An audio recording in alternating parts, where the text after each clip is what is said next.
Ну, ему форму можно придавать, он... Зеленый же. Павел Владимиров теплицасындагы шешеклер төрле сортлы һәм төрле системында функциялар ярангыл шешек атучы куаклар үсемтеләре бар. Бизнесын 2000 елдан башлап җибәргән ул. Баштарак суган үстергән кыяр, соңрак шешек үсемтеләрен үрчетүгә керешкән. Аның теплицалары 20 соты җирдә урнашкан. Шул мәйданда 200 меңгә якын шешек үсемтеләрен сатуга әзерлиләр. Ну, 20 соток. Ну, вот места не хватает. 20 соты җир аз әлбәттә, җитми. Әлеге ситуациядан 2 яруслы киртәләр ясап чыгарга булдык. Максималь табышны минимум җир участокларын кулланып табуга килдек. Урамда әлегә салкын, урыны белән кар да ята, ә чәчәкләр патшалыгында җылы, кыш буе газ җылытып торган. Ну, сейчас вот уже такая пара, что... Хәзер көндез җылылыкны бөтенләй сүндерәбез, җиләтеп алабыз, төнгә әлбәттә җылытабыз.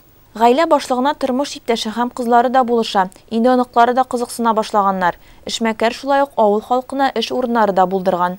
Ну, первое дело мы, конечно, сортируем. Иң элек сортлыйбыз, чәчәкләрне утыртабыз. Һәр сортка һәм төргә үзенә генә хас күзәтү һәм тәрбия кирәк. Тиздән Павловларның чәчәкләре Питрәч урамнарын, шулай ук республиканың башка районнарының паркларында ямьләндерәчәк.